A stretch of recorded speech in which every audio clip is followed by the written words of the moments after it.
Good morning. Welcome here to this place, the Unitarian Universalist Fellowship of Northfield.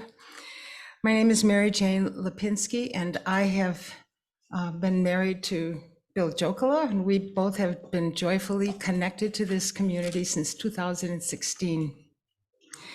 UUFN is an inclusive community that nurtures spiritual and intellectual growth and fosters ethical and social responsibility. If you are a visitor either on site or online, we're glad that you are with us, and we invite you to stay after the service for refreshments and to get acquainted. We welcome your questions and look forward to getting to know you. Later in the service today, we will take our Share the Plate offering as a way to care for the wider world.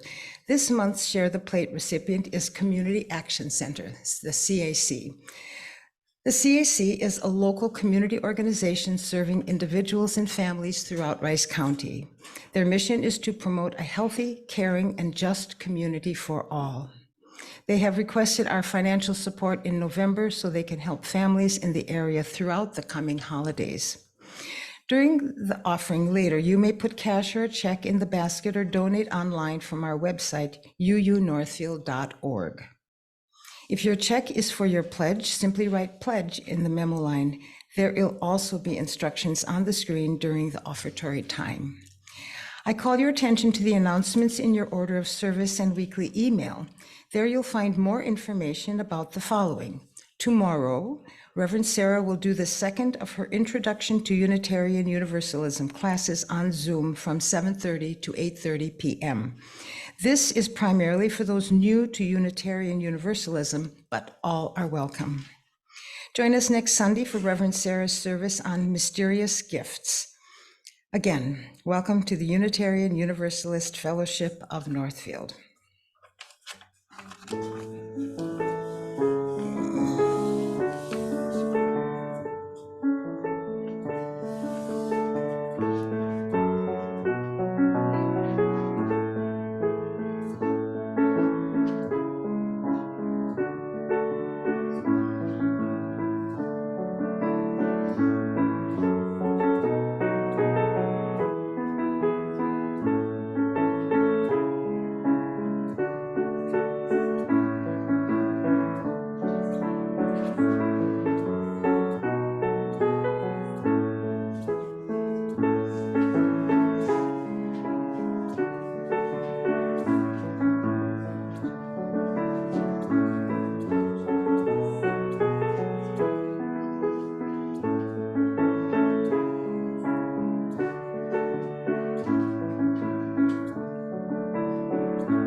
Taylor. In her book, Braiding Sweetgrass, Robin Wall Kimmerer writes, "The most important thing each of us can know is our unique gift and how to use it in the world. Individuality is cherished and nurtured because, in order for the whole to flourish, each of us has to be strong in who we are and carry our gifts with conviction so they can be shared with others. Come, let us worship together."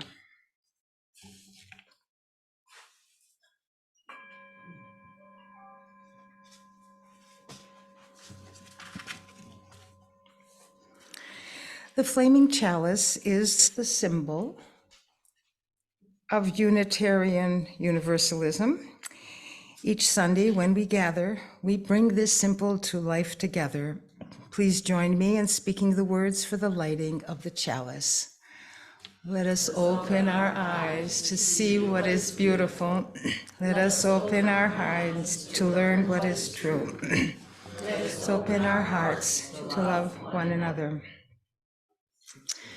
So Reed Hendershot, whom many of you know as our UUFN minstrel and singer extraordinaire, planned to be here in person.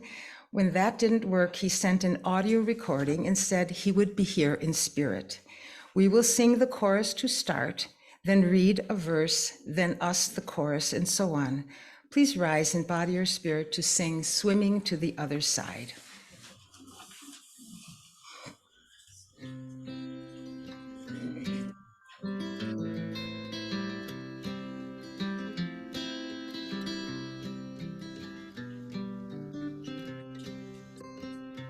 We are living neath the great Big Dipper. We are washed by the very same rain. We are swimming in the stream together, some in power and some in pain. We can worship this ground we walk on, cherishing the dreams that will live beside. Loving spirits will live forever. Well, many of us, we just need somebody to start us off, and we know the chorus really well. We do, okay. Oh, look at another minstrel jumps in. Thank you, Bill.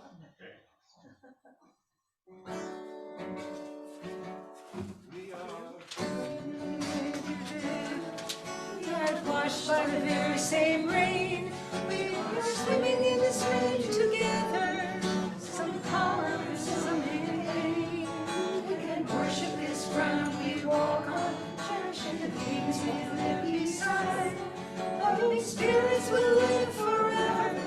We're all swimming to the other side. We are in the great big river. We are washed by the very same rain. We are swimming in the same together. Some in power, some in pain. We can worship this ground we walk on, cherishing the things that we live beside. Loving spirits will live forever. We're all swimming to the other side. We can stop with that, Bill.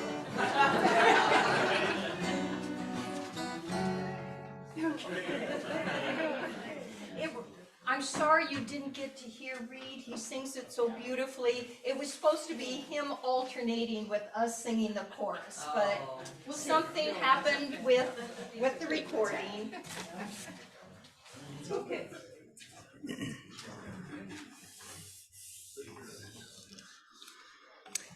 Okay, now it's time to light our candles. We light a candle for all the joys that we are experiencing in our personal lives and in the world. We light another candle for all the sorrows, the deep, deep sorrows that are happening in this world right now. And we light a candle for Terry Stead as she recovers from a fall and a broken pelvis. Rest in the embrace of a wider love.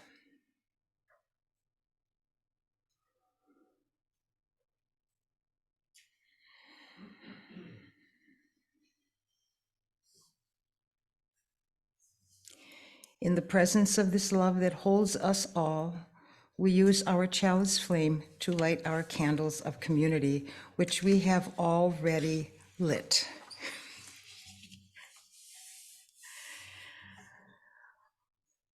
We trust and pray that we will truly live the UU vision, that in dealing with others, we do not have to think alike to love alike. And we know too that the details of our lives are sacred as we've lit the candle for them. And we are, I should have read this a little bit more closely before we lit the candles. But we have candles of joy and candles for all the burdens that people are carrying, and we hold those concerns together. Now, It is time to sing Spirit of Life. Let's just go, Taylor.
We live in troubled times. Democracy is being challenged as never before. Climate change is reaching a crisis point. Our own Unitarian Universalist faith is undergoing significant changes. How do we make sense of it all? Our new UUA president, Reverend Sarah Betancourt, has stated, "This is the time to reflect on the call of Unitarian Universalism in these days. Who are we meant to be collectively, and how do we care for one another along the way?" She continues, "I want you to sit with me and reflect on all that Unitarian Universalism is called to be today. How are you asked? How are you inspired to live in the world today?" In this edition of the UU World, Reverend Betancourt encourages us to use stories to help us grow in faith. In her words, "As a community, we have long relied on life experience to guide us in our religious explorations. I truly believe that risking our stories teaches us something we could not have learned in another way. Yet taking such risk requires trust. It requires being in a place where we know we will be listened to and held in love. A place that allows us to finish the telling stronger than we began it, because our community will know us more fully and love us just as much." We will now gratefully give and receive our offering for the Community Action Center, one way we make our care for the world tangible.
One thing we can always count on our fellowship to do is, no matter what happens, like little music malfunctions, we can just jump right in and solve the problem.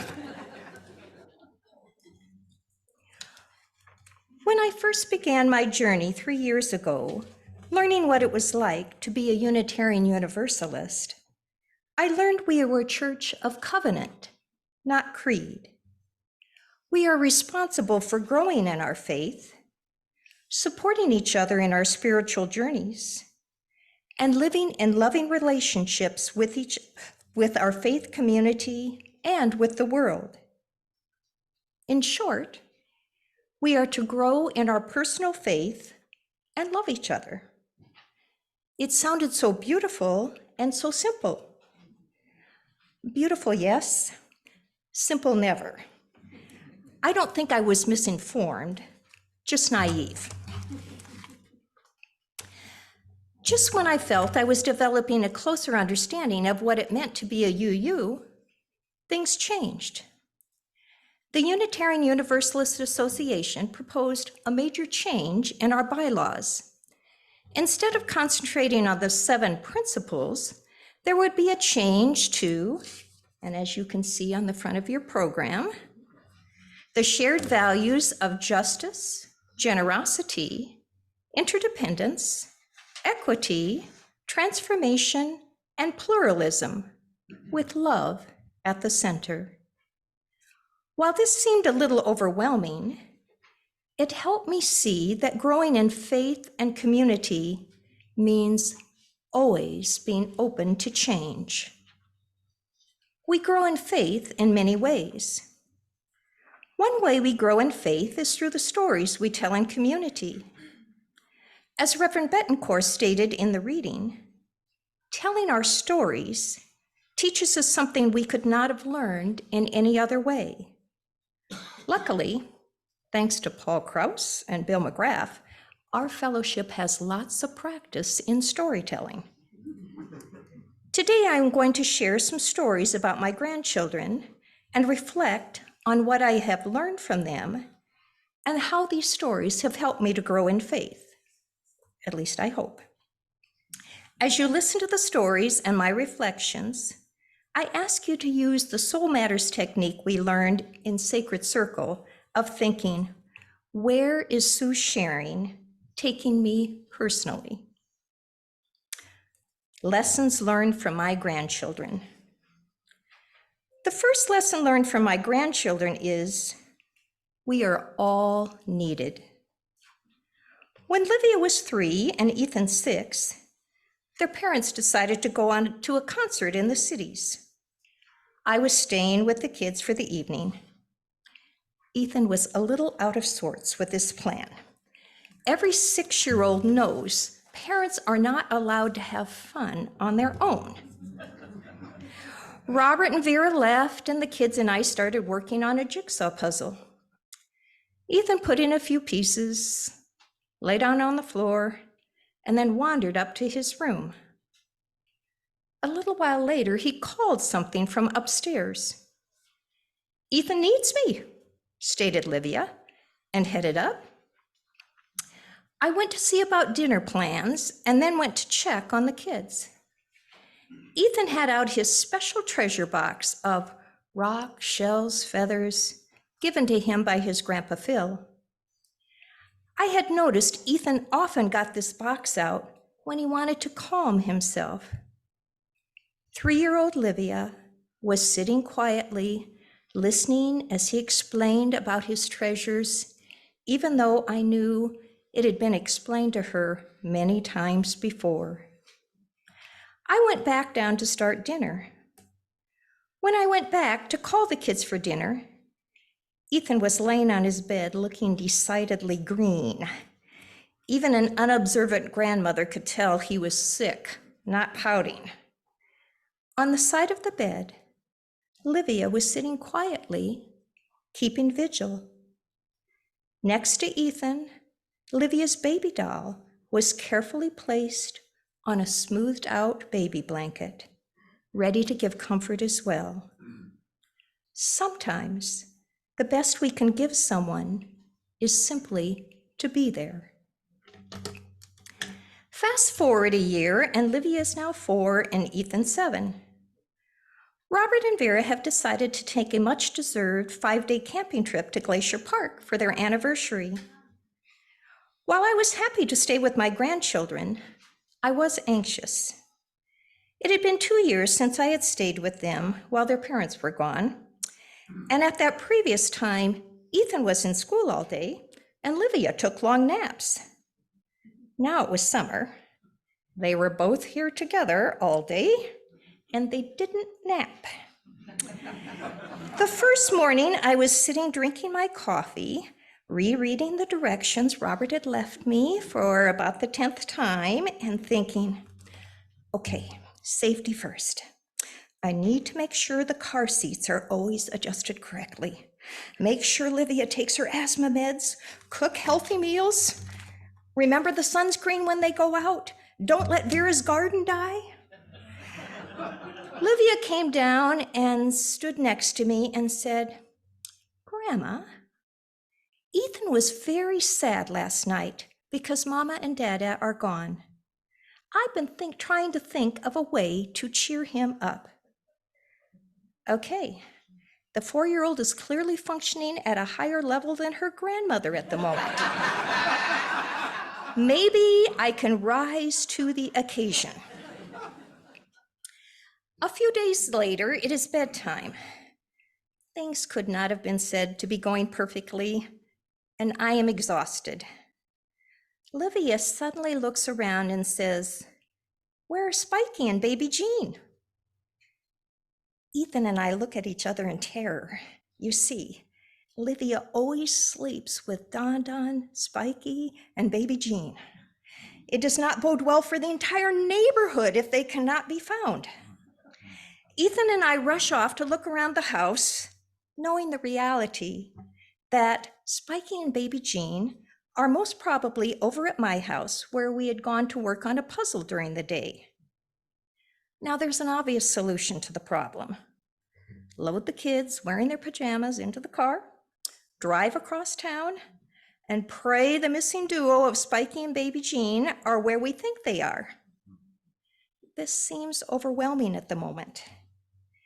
After searching the house to no avail, Ethan looks at my face and says, "I've got this, Grandma. You go do things and I'll take care of Livia." He's got this? I was very glad someone did. I finished doing some chores and the house was quiet. Ethan came to find me and said, "It's okay now, Grandma. I told Livia a story about getting through bad things, and then I sang her a song about things being better tomorrow. I just made up the words, Grandma." Okay, you are a good brother, Ethan. So what did I learn from these experiences? For starters, I learned from Livia, sometimes what someone needs is just to be listened to, and for us to be there with them silently while they are suffering. I watched both children take on the role of helping each other with great confidence. They knew when they were needed and stepped right in. While I was spending the 5 days with the kids, things could not be said to have gone particularly well. I did not win the Grandmother of the Year award. In fact, I was not even in the running. But I learned something important as well. I learned that in spite of the difficulties, my grandchildren still love me, and Robert and Vera still trust me with their children. I do not need to be perfect to be needed and loved.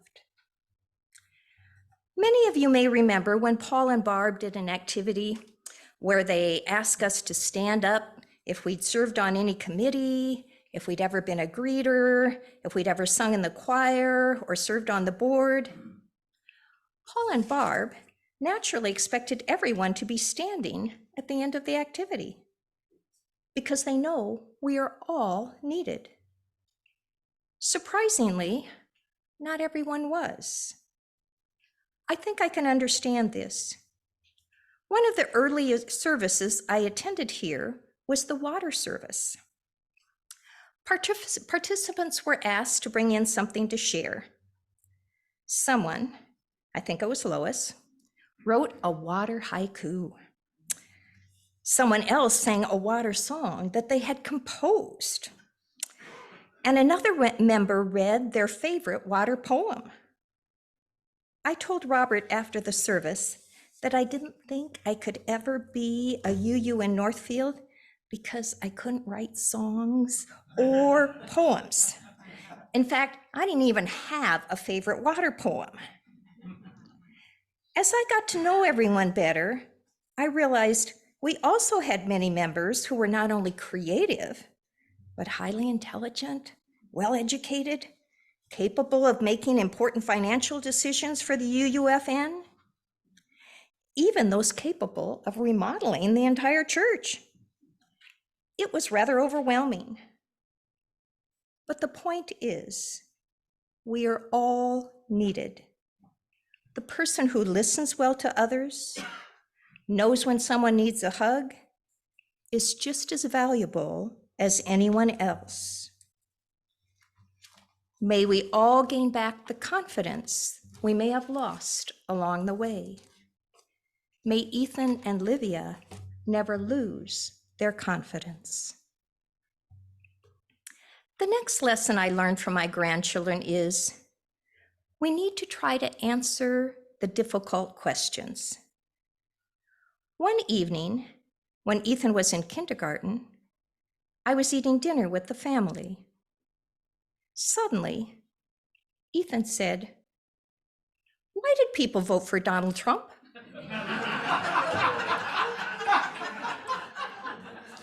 While the question seemed to come out of the blue to the adults at the table, Ethan had clearly been thinking on this for a while, and he deserved an answer. I decided to give it a try. I said something like, "I'm not sure, Ethan, but people expect different things from their government, like the right to be safe, earn a living, have a place to live. I've heard that some people thought that the usual politicians weren't helping them, and Donald Trump seemed that he might have different ideas." Then I thought, I think I was just trying to explain to Ethan the purpose of government. What do I really think government is or is supposed to be? I need to think about this some more. Then Ethan said, "Grandma Sue, do you vote?" Oh, I thought, an easy question. Yes, Ethan, I vote. But then I thought, well, I usually vote, but I know there were a couple of times that I didn't. Why was that? Could it possibly be I thought something else was more important at the time than the future of our country, than the world my future grandchildren would grow up in? Again, I needed to think more. Finally, Ethan said, "Grandma Sue, who do you know who to vote for?" Oh, wow. Well, Ethan, partly I look at the position the person is running for. If they're running to be the head of the Office of Public Instruction, do they know anything about public education? Do they believe in public education? I look at their values. If they are disrespectful to different groups of people, I won't vote for them. Everyone deserves respect. These questions from Ethan certainly got me thinking. If I can't answer a 6-year-old's questions about our country, how can I deal with other issues and do my part to help solve the serious problems our world faces? Some experiences this summer made me think more about this. On Face the Nation, The commentator talked about how a year ago people were asking, "Are we becoming polarized as a nation?" Then he said, "That's no longer a question. We all know we are polarized as a nation." This summer, a friend in Montana asked me to do an online book club with her. It was sponsored by the Red, Wine, and Blue, an organization started by liberal thinking suburban women trying to make a difference. The book to be read was Judy Picoult's Plain Truth, a book that begins with a newborn being found dead in an Amish barn.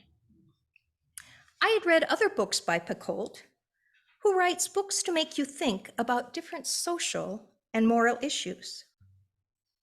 Or at least, I'd always thought the purpose of her books was to make people think. That didn't seem to be happening when I attended this book club. It started with an online discussion between a leader of the Red, Wine, and Blue organization and a woman that worked for women's reproductive rights. Now, I believe in women's reproductive rights, but as far as I could see, this was not a major issue of this book. It appeared that the organization was just trying to use the book to discuss an issue that they felt was important. Then we broke into online discussion groups. In my first group, only 2 people had actually read the book, and those were the people that took over the discussion. I started to feel like Judy Picoult must have written 2 books called Plain Truth, and somehow I had read a different version than everyone else. People with liberal political leanings often accuse those with conservative views of not thinking through the issues. It certainly appears to go both ways. Something else happened this summer to make me think about the difficulty in solving tough questions. When the Supreme Court made several rulings this summer related to affirmative action and First Amendment rights versus the rights of groups not to be discriminated against, I had some questions. While I thought if I had been on the Supreme Court, I probably would have made different choices, why did the justices decide the way they did? I hoped that they had thought through all of the subtleties and not approached the situation like my book club. Surprisingly, I had trouble figuring out who I could discuss the issues with. Who did I trust to ask my undoubtedly stupid questions? Who would not make judgments against me? How can we ever solve our difficult problems if we always think we already have all of the answers? Wanting people with differing views to get out of our way doesn't seem to be working. Reverend Betancourt in our reading says, "We must learn to trust." I've been working on that trust lately, asking my stupid questions while searching for answers. So far, my questions have been accepted. The doors of the UUFN still appear open to me. And if any of you are planning an intervention, I'm sure you're going to do it with great love. Let us all learn to keep asking the difficult questions, search for the answers, and to trust one another. At the beginning of my reflections, I ask you to think about what my words meant to you personally. Where are your thoughts leading you? I invite you to take a moment to reflect. Close your eyes if this helps.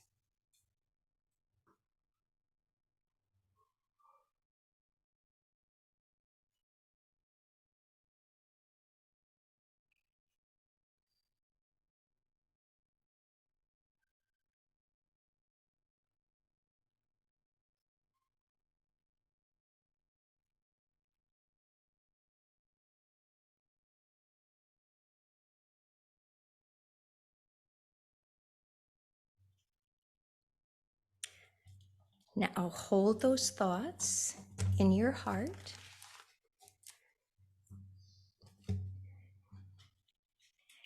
And we have time, we can just take a couple of minutes for you to share something that you would like with anyone sitting next to you, some of the thoughts that you had while I was giving my own personal reflections. Feel free to move around if you want to talk to somebody who's sitting right next to you. And I will hit the gong when it's time for us to gather back together.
After you have a chance to wrap up your discussion,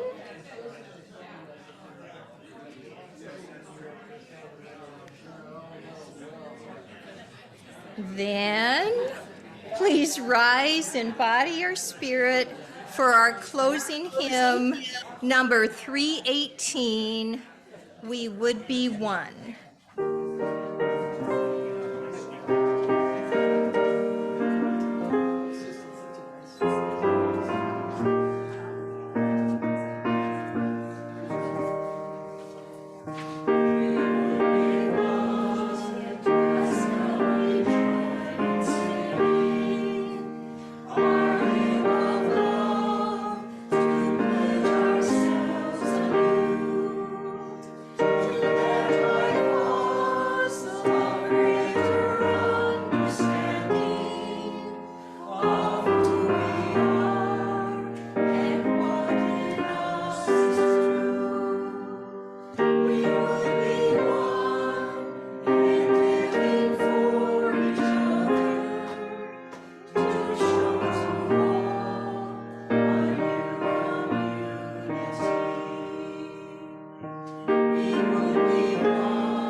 You may be seated.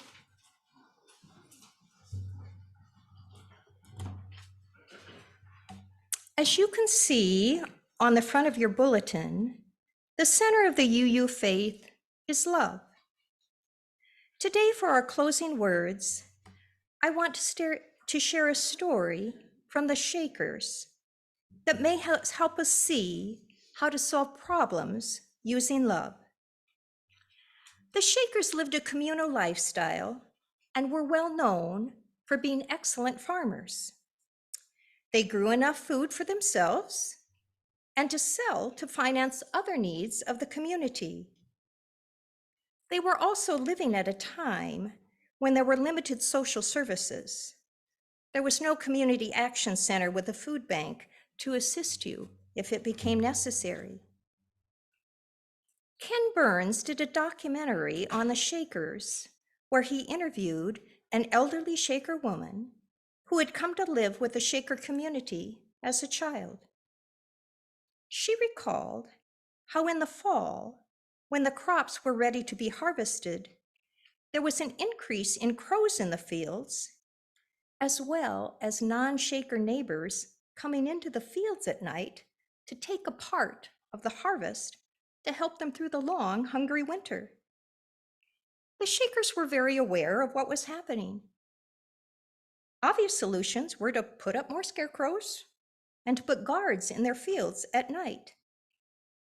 But that is not what the Shakers did. Instead, they grew more food. As the elderly Shaker woman explained, part for the Shaker community, part for the crows, and part for the neighbors in need. When faced with a difficult situation, let us ask ourselves, what would love do here? May we all live lives based on love.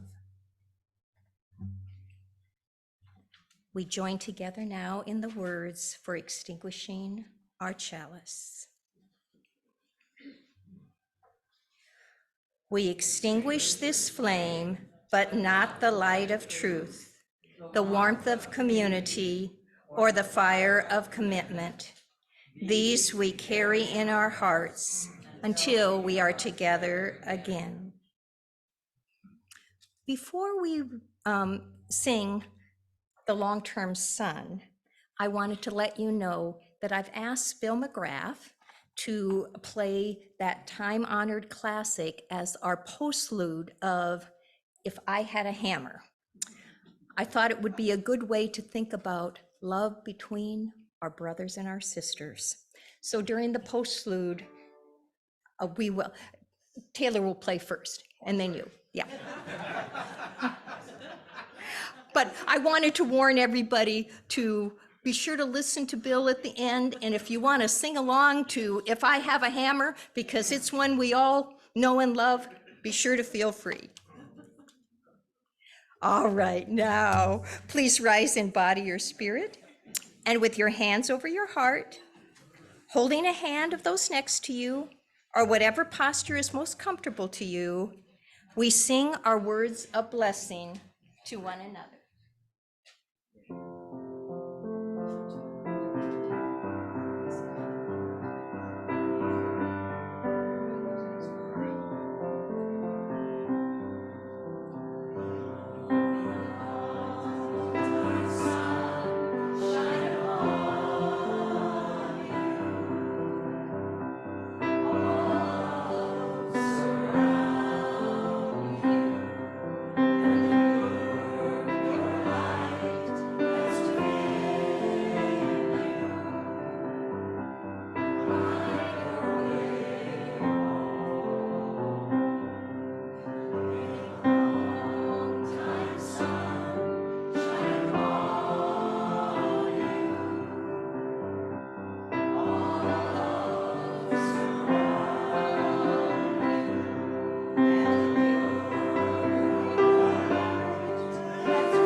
probably associate this with Pete Seeger, and he was a co-writer of the song back in the days of the Weavers in the 50s. We're probably most familiar with Peter, Paul, and Mary doing it in 1963. And Mary Travis was about 23 years old, so they did it really fast. We're going to do it slow because things have changed a little bit in our lives. But it's the same song. It's hammer, bell, and song in that order. Okay?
Wonderful.